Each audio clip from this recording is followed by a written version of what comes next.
Weird things happen in suburbia, and some people will do anything to keep it the safest place on earth.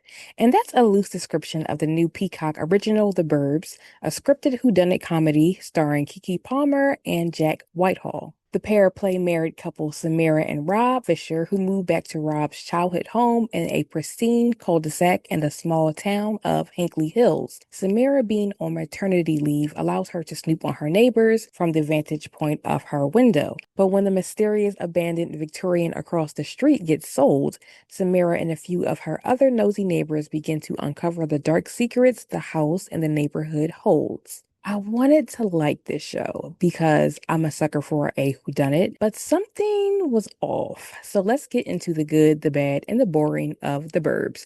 And some spoilers are ahead.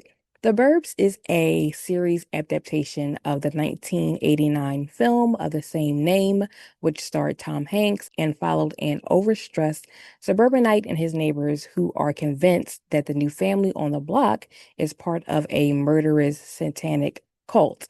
So the show is kind of the same neighborhood, different block.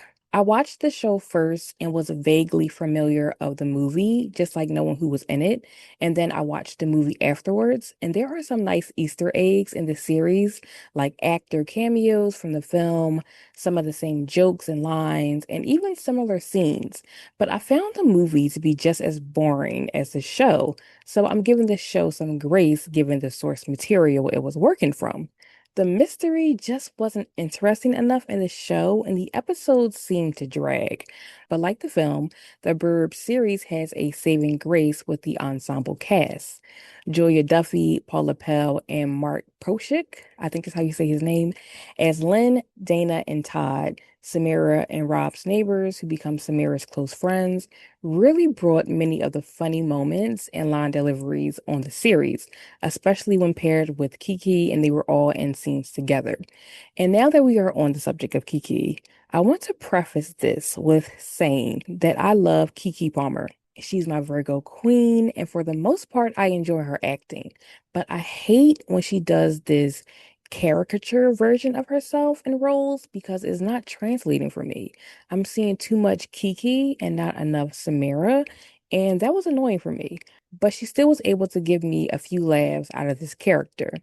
Now, like I said earlier, The Burbs is a whodunit, so the neighbors are spending a good chunk of the season trying to figure out what happened to a missing girl named Allison Grant and how the new neighbor Gary, played by Justin Kirk, may be involved. Their unofficial investigation leads to secrets being exposed within their friend group and about the neighborhood while throwing some hijinks in along the way.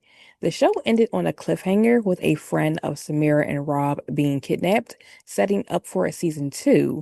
But I'm not sure where this story could go now that the neighbors know who is responsible for all the missing people in the neighborhood. Overall, I thought The Burbs had its moments that made it watchable, but to see this story continue might mean restructuring the concept a bit. All 8 episodes of The Burbs are now streaming on Peacock. If you watched the show, tell me how you liked it, or if you didn't, in the comments below.